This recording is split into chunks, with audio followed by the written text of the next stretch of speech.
Sam, what do you think about your president? Do you really have to ask?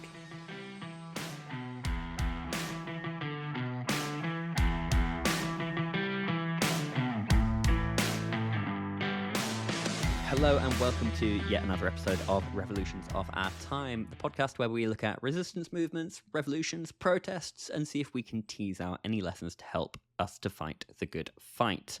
My name is Adam, and with me, as always, is a man who is back from the dead, nearly after his long illness. Sam, how are you doing today? Apologies for missing the episode last week, listeners. If you did see a skip in a week, it was because I've been pretty sick. But other than that, I'm doing okay. Forgive my sick sounding voice, but doing okay. And to answer your question earlier, maybe the way laws are changing, I probably shouldn't comment on the current president of the United States on the record.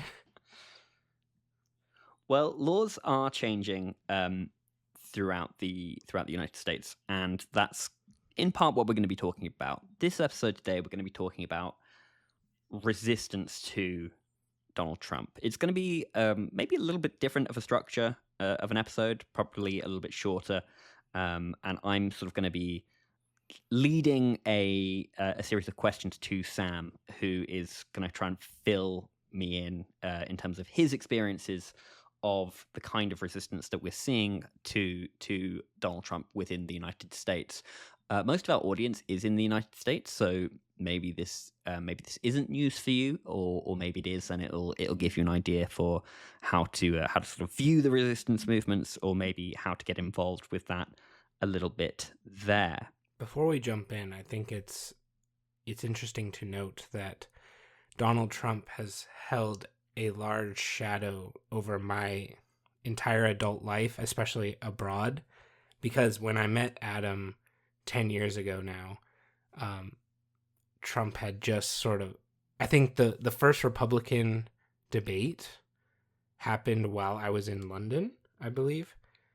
And yeah, it was sort of the first foray into the start of this whole 10-year nightmare, essentially.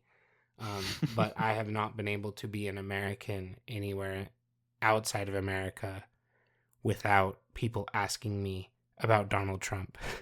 For better or for worse, and I'm going to give you a hint, it's for worse. He has certainly shaped not only America domestically, but America in the eyes of the world as well. So we're going to be talking about some of the ways people are resisting this. And we've got some informal ones, and we've got some more formal ways of resisting as well.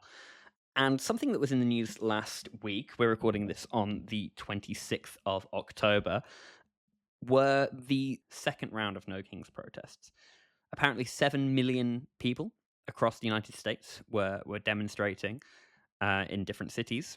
Trump himself responded to this by posting a bizarre, even for him, video of him. It was an AI-generated video of him in a fighter jet wearing a crown, dropping shit over the protesters. This was posted at like 2 a.m. as well, right? That's usually when he posts his AI videos. It was bizarre. But you attended one of these protests last week in San Diego, Sam. Yes. And I'm hoping you can tell us a little bit about the kind of mood that you saw there, and how it felt to just attend that protest, the things you noticed. This was the second one I have gone to. The first one was back in June, where we went a little bit viral with that video I got of that kid playing the trumpet. I went to in San Diego, and basically there is a large county admin building right on the water. It's very prominent, maybe 7 or 8 stories. In the middle of a park. So kind of the perfect place to gather for a protest. And then the route goes south, loops around the city, ends up sort of back towards City Hall, which is downtown. The vibe I got initially this time was that it felt smaller than the last one. So I was surprised to see that, in fact, it was larger. I don't know what metrics they were going based off of. Do you know in San Diego specifically whether it was larger? Because across the country it was It larger. was in San Diego as well. I believe the first one was 60,000, and they reported between 70 and 90,000 for this one. But anecdotally felt a bit less crowded than before. One thing I wanted to point out initially is that, to me, these No Kings protests feel a bit like controlled opposition.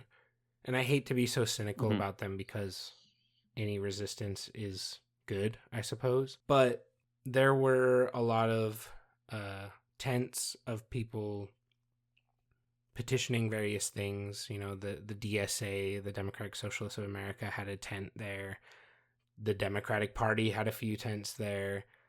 Various other movements like Surfrider, which is an environmental group in San Diego, were there. There were just as many tents of people just selling anti-Trump merch, and I noticed that those people weren't engaging with anyone vocally. So, you know, they just saw the opportunity to get some cheap shirts made and sell them at this thing. But there was a center point with speakers that I didn't really pay too much credence into who was speaking until I heard the second to last speaker, who was the county supervisor of San Diego, an elected Democrat. Okay. Her speech was very, very abstract. So it was just very much, if we band together, we can do this. And it was sort of that over and over. Let's do this. And in my head, I was thinking, do what? Because nothing was being laid out. Right. There were no plans initiated.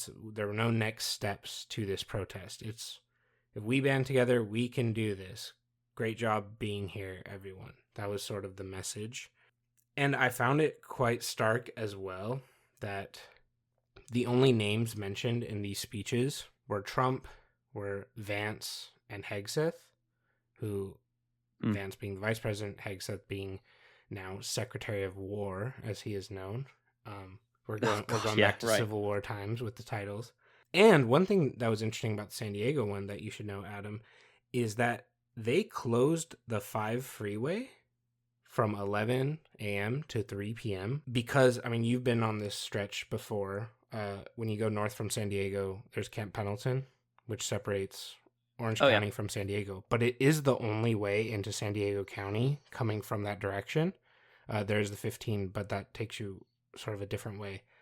Because Donald Trump chose to do a military celebration of the Marines at Camp Pendleton, of which he sent Vance and Hegseth, and they chose to do amphibious demonstrations where they shot missiles from the sea, from ships, over the freeway into Camp Pendleton in the middle of the day on a Saturday. I've talked while the protest was going on. While this was in response to the protests. And I spoke to people that have lived in San Diego for 50 to 70 years that were there. They said basically this has never happened. One, they've never heard of the Marines firing rounds over the freeway. And 2, they've never heard of the 5 being shut completely during the middle of the day. Even when it is shut, usually there's alternative routes. There's like 1 lane open, something like that. This decision was actually made by Governor Newsom. So it was painted by the Republicans as being his fault that the freeway was closed. But he did it in the interest of public safety and at the advice of the Highway Patrol, which indeed was proven right because one of the shells went off prematurely and struck a Highway Patrol car that was on the freeway during the demonstrations, and shrapnel went all over the freeway. So it would have hit many cars. Was anyone injured? I don't believe so. It was just the car parked there. No one was in. That's pretty intense, and I hadn't heard about the demonstrations, the military demonstrations going on at the same time. Could you hear the explosions from where you were? Like, I was in downtown San Diego, which is about 40 miles away. That being said, a lot of the planes were taking off from Coronado, which is right across the bay. So there were fighter jets flying over this protest, which felt very ominous. in that those were flying as a result of this protest and sort of in a threatening way. That being said, with these speakers on the ground, they only named those 3 individuals. But as you probably know, and our listeners know, there are collaborators with Trump going all the way down to city levels. I mean, school boards, city council members, they're the ones that make all of this possible. You know, they carry out the instruction from above. And I do feel that it would have been very effective at a protest with, 80,000 people to name those local individuals. That would have been extremely effective because at the very least, it makes them think twice. Oh, these people know who I am and what I'm doing. But the protest leaders chose to keep their anonymity. It also was kind of stark that this was going on a Saturday when all the government buildings essentially are non-functioning. So, we marched to the courthouse, but there was not court in session. We weren't protesting outside of, extrajudiciary ICE detentions. We were just marching on symbols that were empty, where the people doing the harm were just at home chilling, You've said a number of things that I think are very interesting and that we will get to throughout the course of this episode. One thing I wanted to pick you up on is when you say that it felt like controlled opposition. I've seen some takes recently that have basically suggested that a protest should be an implicit threat, right? The idea being that, yes, we're marching now, but we're marching to show you that we will take further action if our demands are not met. Whereas in America specifically in this case, but largely the West, with the notable exception of France, protests are an angry parade and a way of sort of demonstrating your individual values rather than having a sort of collective weight behind it.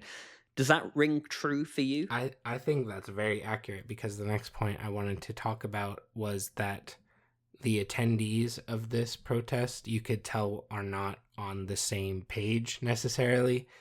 Everyone is there because it's an anti-Trump protest. But the lack of action coming from above also is indicative of the messaging within the people there. Like, I kind of just kept asking myself, okay, well, what next? What's the point? I went into it very much more analytical than I had the previous one, partly due to my experience at the first one, and then second, due to this podcast and how much we talk about protest. Because one thing we've teased out so many times is that protests without clear goals don't achieve anything, right? You need clear goals and expectations set. It was clearly anti-Trump because some signs were just very angry. And not saying, there were a lot of meme signs, but then there were others with more direct messaging. I just want to share a few with you. The signs are largely memey. There is a one-piece flag, which I imagine is a nod to the Nepal protests. Perhaps. And then in the background of that, there is a sign in the Star Wars font with Star Wars symbols on it that says, when injustice becomes law, resistance becomes our duty. There's one that says Dodgers suck, but Dodgers been crossed out, and it says, and they've written I like Trump. that because that was a very San Diego sign. Yeah, that felt very local. Compost the rich. One that says capitalism is the disease, Trump is the symptom. I like that because it has whilst it's not making a specific demand, it is a level of nuance that you don't always get with these. A lot of people seem to think that Trump is the cause rather than the symptom.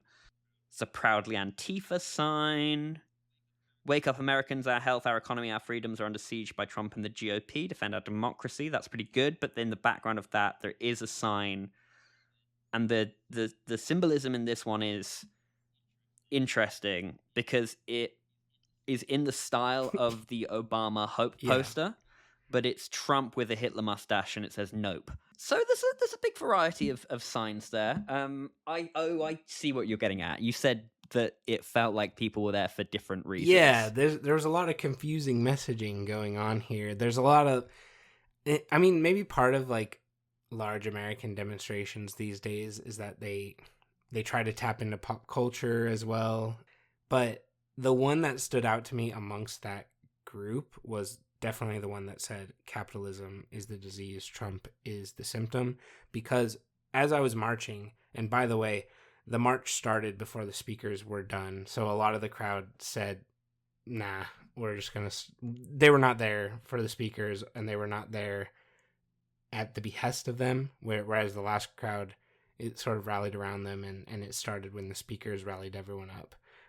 The march was solidly underway while the speakers were still speaking. Interesting. And as I was marching in this big crowd, I luckily ended up adjacent to the DSA, which I said before is the Democratic Socialists of America. And I didn't get a picture of it, but they all had red signs that said only socialism can defeat fascism.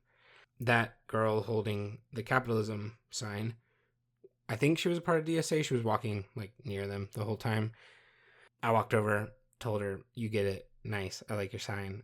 She said, "Yeah, but no one else here does." And as I was not in the DSA crowd, but near it, I heard many a people scoff at the only socialism can defeat fascism signs. I saw many people roll their eyes at those and say like, "Oh, socialism," and then keep walking. There were also quite a few Palestine flags and keffiyehs amongst the DSA group and amongst various other people, but there were different chants going on, anti-Trump chants, pro-democracy chants. But then anytime someone started a free Palestine chant, that just was met with crickets. Really? This was not the case in LA, which maybe it's a reflection of LA versus San Diego politics. My friend was at the LA protest, and he said that there were a lot of pro-Palestine chants that echoed through the crowd, which is good to hear. But in my experience, was not the case at the one I was at. And I saw a video, I don't know which one it was from. It might have been LA, might have been New York, where there was a lady confronting a man with a Palestine flag and a keffiyeh, trying to rip the flag out of his hand and saying, this is why people don't take us seriously. You're the problem. Why are you bringing this to this protest? So, yeah, there was... That just added to the mixed messaging. And to the people listening that say, well, this was an anti-Trump protest, American tyranny protest. Why should there be pro-Palestine flags there or pro-Palestine chants? And I think maybe you can answer this one, Adam. For various reasons, I think. One is the specific role that the United States plays in the Israeli assault on Gaza, which is that of full enablement. There was a BBC article the other day which was talking about the Trump-brokered ceasefire in Gaza and why he's been successful in successful, quote unquote, in Gaza and not in Ukraine. And that's because Israel depends on American weapons and money to keep up their assault on Gaza. And the other is the idea that nobody is free until all of us are free. And I think that for a lot of people, the genocide has been proof of that. And I think it's a very inspiring picture of resistance for a lot of people. An anti-imperialist message, which resonates true for a lot of people, in part regardless of the message, but also just as a sign that it's all connected. Yeah, intersectionality, right? And which is the path that we know patron saint of the show, Greta Thunberg, found in protesting against, climate inaction, has found herself on pro-Palestinian protest grounds as well, because it's all connected. Everything's connected. Yeah. And one last thing I'd like to say about that day, I tried to rally as many people I knew locally to go, because even though I'm cynical on this whole 5051 organization, I love a good protest, but I also want to support. If there's resistance, I will be there, even if I'm skeptical of the organization around it. And I kind of had to pull teeth with one of my friends to go a little bit. He came around to it. I think his motives are really good, and I think he believes in a better world. It just is that he's cynical about the act of protest itself. in his opinion, it doesn't do much. So why waste your time? And it was kind of hard to like counter that in this circumstance because I kind of agree with him on this one. Yeah. But I couldn't voice that while I was there necessarily because I wanted to keep an upbeat attitude and not just, dump on the whole thing like Trump did in the AI video. Well, the point is, I suppose, that it can't be the be-all and end-all of your resistance movements, but it is a good place to go to find, I think, feelings of solidarity and to inject energy into a movement, if indeed that provides that, which it may not. Let's move on to other forms of resistance. Now, this one perhaps we will talk about very briefly, but I've been seeing online lots of videos of people blocking ICE in the streets. Could you speak on that? Have you been seeing similar content? Maybe you've seen something in person. You told me you'd seen ICE vehicles driving around your sort of community, and I understand they are widely hated, but you get paid a lot of money for joining up as well. Yeah, I've seen ICE vehicles around. It does feel like the pressure is focused elsewhere in the country at the moment. It kind of goes in flashes. A few weeks, they were here in bulk a few months ago for a few weeks, and you could feel the pressure in the community then. I personally have not seen any attempted detentions in front of me. I'd like to think I would do something about it as well if I did see that going on in front of me. In San Diego, there was a raid on a fairly nice restaurant in South Park area of San Diego where people were dining. It was like 4:00 and ICE just busted in and arrested everyone in the kitchen. And the community itself, not only in that restaurant, but down the whole street, came out and chased them away. And that was when police had to be called, and then tear gas was fired at just citizenry in the street. But I have seen a lot of videos of resistance, especially in places like LA, Chicago. Yeah, places with a higher concentration of Latin populations.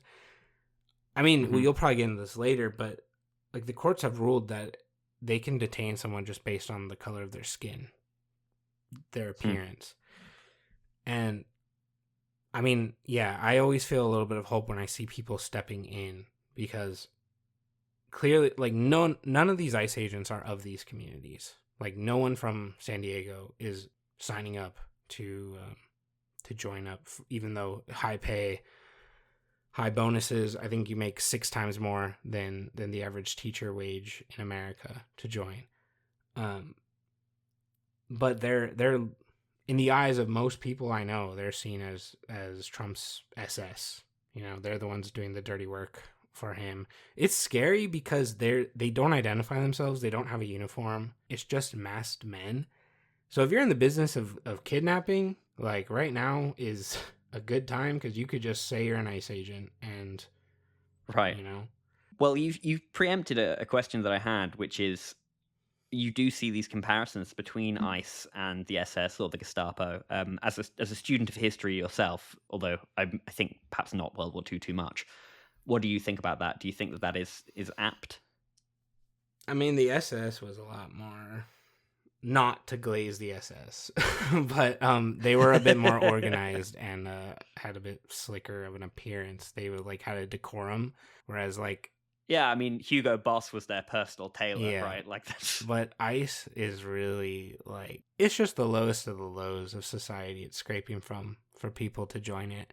I see a comparison more with the thugs utilized by Hitler and Mussolini in the early days of rising to power, rather than the formal, secret police that they had. This is interesting because the predecessor to the SS was the SA, the Sturmabteilung, and they were basically just sort of young men who liked beating people up, and they would go around and do that. And ICE, insofar as there is an appropriate comparison, seems to be more of the sort of rabble of the SA, but with the veneer of legitimacy that is granted by being a government agency. It's violent racists who somehow also couldn't get into the Marines.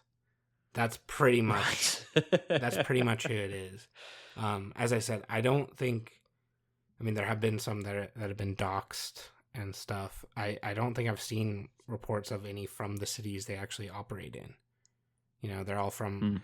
They're in California, but then they're from Kentucky, or they're from Missouri, or they're from North Dakota. Whenever I see one of these videos of people blocking ICE or even interacting with ICE, there is an energy there that protests seem to lack. 100%. So do you see this as a point of hope? Do you think this can be channeled in some way, or do you think we're a ways off from that yet? It's interesting because anecdotally, the people I see in those videos wouldn't necessarily be the type of person you'd see at an American protest. It kind of has been no-nonsense gentlemen who just see their neighbors getting assaulted by ICE and then jump in. And I don't know if it can be channeled in that way. I think more people just need to be alert to the fact that their communities are under siege like this. Because that's what's happening, is these people that may or may not have thought about ICE in their community and then see it unfold in front of their face and then feel obligated to jump in. But it's not really a planned thing ahead of time. It's just out of the loyalty to the community that they feel. Some of them have been, like, they've said later on they voted for Trump initially. Like some of the people that jumped in to stop ICE from grabbing people. There's been a lot of defection from the Trump camp lately. I think there's been people who don't like seeing their communities treated this way. This week you had cattle ranchers now turn on Trump because he's importing Argentinian beef to bring the price down. Of course, yes. So I've been seeing a lot of videos from farmers saying, don't buy Argentinian beef. And then the comment section is just, who'd you vote for, buddy? Right. Well, I think that this betrays something that we'll come to a little bit later, but I think that mainstream opposition, like the Democrats, like the Labour Party in the UK, like really any of the sort of traditional centre-left governments throughout Europe, have perhaps failed to grasp, or if they do understand it on an intellectual level, have been unable to channel this into effective policy, which is that people didn't really vote for Trump because of any specific policy, and they didn't vote for reform because of any specific policy, or the Front National or the AfD. They did it because they are sick of tradition. I mean, some people did, but by and large, it's because people are sick of politics done in the traditional way, which feels removed, which feels elitist, which feels ineffectual, which feels cronyist, and all of that's true. But people just want something that is not the status quo, that seems to say, hey, this institution sucks and we're going to change everything. And that's a lot of people's inspiration to vote for these far-right parties because they tear up that idea of decorum that goes around with traditional politics, traditional liberal politics. Speaking of, I suppose, traditional politics, let's talk about some of the more formal ways that people are resisting Trump. You mentioned already court battles, legal action. According to Lawfare Media, who has a litigation tracker for ongoing litigation against the Trump administration, there are currently 227 active court cases against the Trump administration. And this figure does not include appeals that arise from any specific court filing. So if a case is dismissed and appealed, that's still counted as one, rather than adding another one there. So there's 227 distinct court cases going on. I'm going to tell you just the ones that have been updated in the past 10 days. In the past 10 days, there have been updates on the American Association of University Professors versus the US Department of Justice over the freezing of funds for Harvard University. There is the President and Fellows of Harvard College versus Department of Health and Human Services, also over freezing of funds, but a different freezing of funds. So there's two separate cases because there are different funds. There's Oregon versus Trump over the deployment of the National Guard to Portland. There's Doe versus Nome over the cancellation of temporary protected status for Syrian nationals living in the US. There is Chicago versus Nome, which is over conditional federal grant funding, in which the Trump administration is requiring cities to enforce civil immigration law lest they not receive emergency preparedness funding. There is Urban Sustainability Directors Network versus the US Department for Agriculture over the termination of federal grants.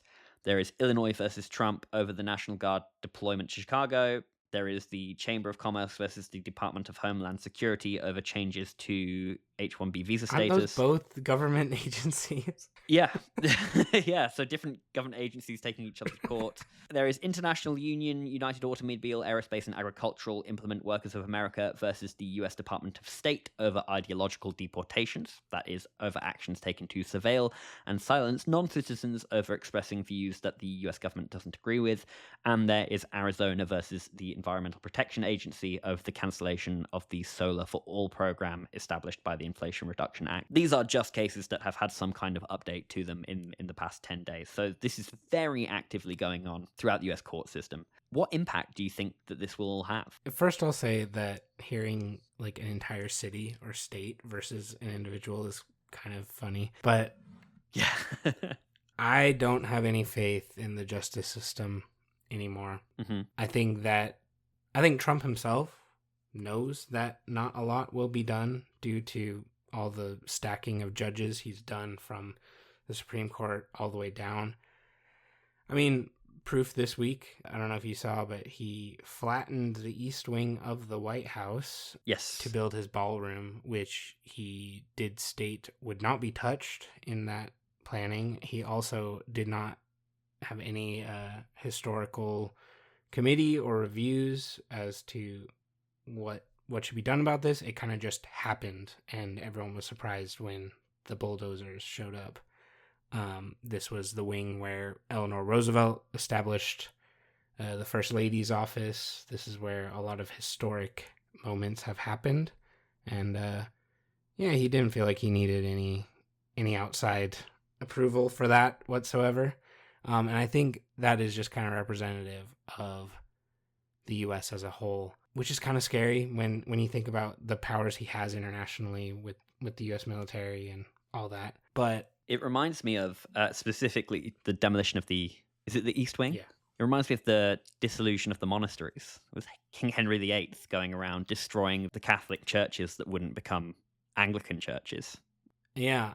Taking their wealth. I mean, to people that haven't been around, well, I guess this applies to China as well, but to the people that have been around Europe and you see a ruin of a castle or a church, most likely it was not destroyed by war or time.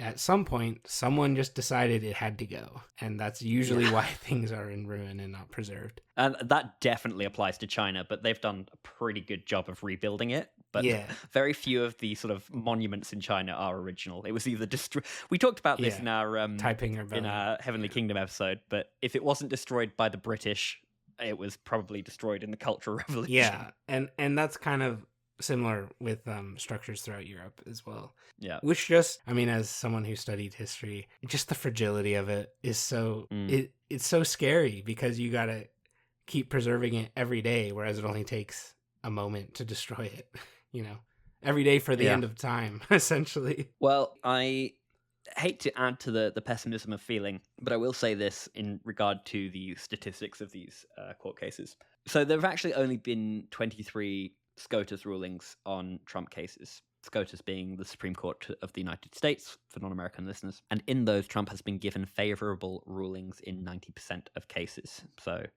that's 21, I think, of 23. That court has been heavily stacked in the Republicans' favor. In the lower courts, 84% of Republican-appointed judges rule in favor of Trump on any given case, and 85% of Democrats rule in favor of challenges to Trump in any given case. So the idea of a sort of independent judicial system is just an idea, it seems. Yeah, which I think the reason someone should rally against this stuff is not just because Trump is doing it, it's because anyone can do it.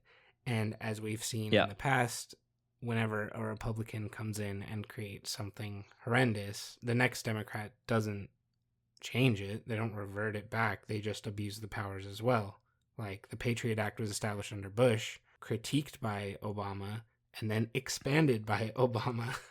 Yeah. Well, this is it's called like the ratcheting theory of political thought. I can't remember the exact term. Let me see. Yeah. The ratchet theory of politics, which is the idea that, well, it's used in various effects, but in this specific case, it's like a Republican or conservative government will shift the Overton window to the right. The Overton window being the sort of window of acceptable discourse in politics, and then that becomes the new baseline. So it's only shifted further to the right, and then Democrats they might very gently try and push back against that. And I think that is a particular danger in the courts, because partly due to the structure of American politics, of various sort of, in various countries actually, but particularly in the States because of the particular governmental structure there. You can do anything if you have the courts. That's exactly. The courts are a way to push legislation. Well, it was supposed to be the check. Yeah. That was the check to the executive especially. But I think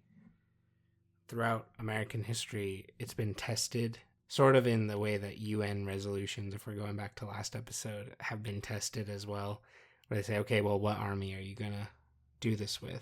Yeah. I think Andrew Jackson was the first, where the Cherokee in Georgia took him to court, and the court ruled in favor of the Cherokee. And he said, okay, we'll have the Supreme Court send their army to depose of me. I'm still going to send them to Oklahoma. And that happened. So there's a long history of that, and it's perhaps a little bleak on that front. It is good to see these legal battles happening. If nothing else, it will slow things down. Can I ask you a question really quick? Has the Overton window ever moved significantly left when it hasn't been due to violence or revolution? Yes, it has. Although usually briefly.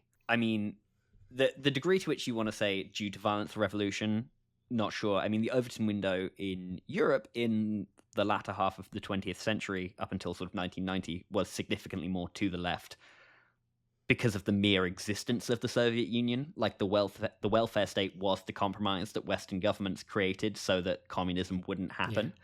But it happened very briefly in the UK when Jeremy Corbyn became the leader of the Labour Party, surging to the party leadership on a wave of popular support. That meant that certainly the Labour Party had to adopt much more left-wing politics, to the extent that when Keir Starmer was standing to be the Labour leader, along with Angela Rayner and somebody else who he was running against, he declared himself to be a socialist, and he declared that his policies were basically a sort of Corbyn light, but still really maintaining the spirit of Corbynism in his policies. He abandoned all of them long before the general election, and is now, I think, a sort of centre-right politician. What did you post this week? Where was Starmer just saying, like, if you don't like it, shove it? Like, basically? Yeah, so when Keir Starmer became the Prime Minister, he said if you don't like Labour won a huge majority on a smaller share of the popular vote than Corbyn had when he suffered a massive defeat. That's just because of the structure of British politics. Yeah. But they won a huge majority, and he said if you don't like what we're doing, you can leave. And Labour membership has fallen from around 550,000 to around 330,000 since Starmer took leadership position.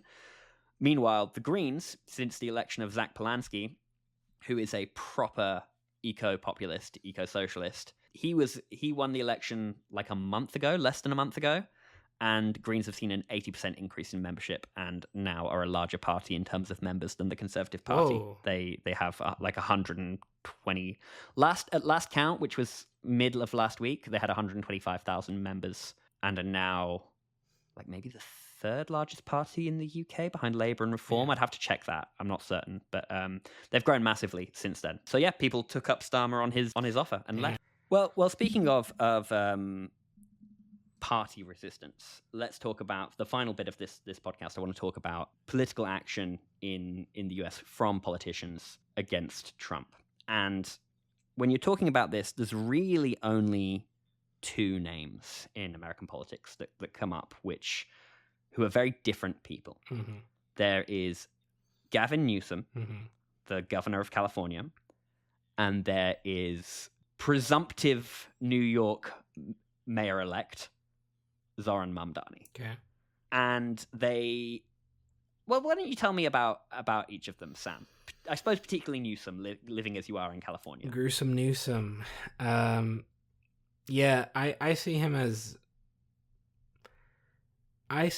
as someone the Democratic Party wants to return to in old form.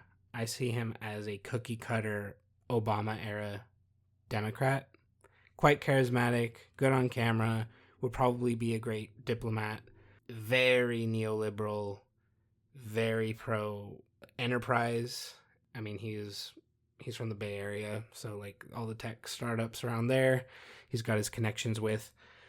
He had his fair share of like COVID lockdown controversies in that he was out at restaurants when other people couldn't be. He was, at get-togethers, that type of stuff. There have also been some weird laws that have sprung up. There have been weird loopholes that have appeared that seem to have been the result of Newsom. There was the California minimum wage increase for just fast food workers, which to me is kind of weird. I believe they raised it to like around $22 an hour for fast food employees. And there was one exception at the time, which I think has been patched by the state legislator, but it was like, unless your company has in-house bakeries.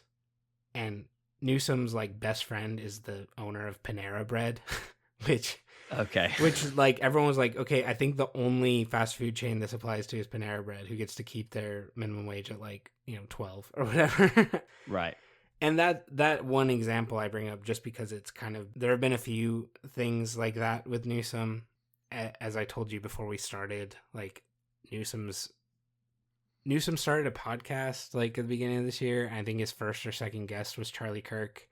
And he told Kirk how his son is the biggest Charlie Kirk fan ever, which just goes to show, if you're supposedly a left-leaning politician and you're happy to say that your son is a racist right-winger, then, maybe you're not left-wing after. But I do see him as that status quo that the Democrats want to get to. I think he's vetoed a lot of progressive potential bills that have gone through the California state legislature that are just randomly vetoed by Newsom with no comment to them. That's happened a lot, I know, as well. So when people say that they have hope for Newsom to be the next president, which a lot of people do say that, a lot of people that are fans of, say, Obama, they want Newsom. I am very skeptical because I would just see that as return to the horrifying norm, He certainly seems to be a political opportunist. There have been other politicians who have been trying to copy Trump's style of rhetoric, but Newsom seems to be doing it more successfully than other politicians. He has sort of captured Trump's style in a way that mocks Trump, in a way that other politicians haven't been able to.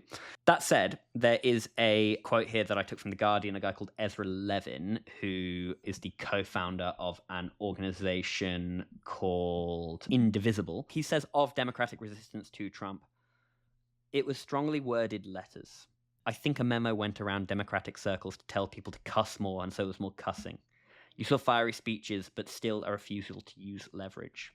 It's in this period that Schumer surrenders on the Republican bill, and you see Cory Booker vote for the crypto bill after giving an inspiring speech." So, although Newsom is an opportunist and a neoliberal of the highest order, he does seem to understand something that other Democrats have been slow to, which is that you can't keep playing by the same rules you used to when the opposition have ripped up the rule book, as much as he represents a return to the old rules once he gains power. And I think that will be his undoing. I do think that Newsom's latest strategy has been bullying Joe Rogan online until he lets him go on the podcast. Right. He's like obsessed with going on the Joe Rogan podcast. Huh. Well, the other person who understands these rules but has a politics that is not a return to the status quo is Zohran Mamdani. Hi everyone, it's Adam here in the edit. I'm recording on my phone, not on my fancy microphone, hence why it sounds a bit janky. The next bit of the podcast we recorded is about Zohran Mamdani, but we recorded it before he won the New York mayoral election. And we're thrilled to hear that he has won the election as of the 5th of November, which is when this podcast is going up. And so we're going to do a whole episode about him and how he won and what that might mean for New York, America, and maybe the world. But we've decided to take that out of the episode for now, so you get to enjoy that deeper analysis later where we don't speculate about what might happen and we get to talk about what has. Okay, enjoy the very short rest of the show. Before we wrap up, I deliberately did not at the beginning, but I want to give a shout out, not this time to an Independence Day, but to an election that's just happened in Ireland. The left-wing Catherine Connolly has been elected in an absolute landslide. She is vocally pro-Palestinian. She has expressed her hope to see a united Ireland in her lifetime, and was immensely popular. So congratulations to Catherine Connolly and the people of Ireland. Look forward to seeing what you can do in the future. A very common Irish W. Yes, there's been a lot of them. Thank you, dear listener, for listening. Thank you, Sam, for podding with me. And I hope you can look after each other, stay safe, and keep fighting the good fight. To take us home, Sam, will you please read this quote from Ulrike Meinhof, the German left-wing militant journalist. Protest is when I say I don't like this. Resistance is when I put an end to what I don't like. Protest is when I say I refuse to go along with this anymore. Resistance is when I make sure everybody else stops going along too.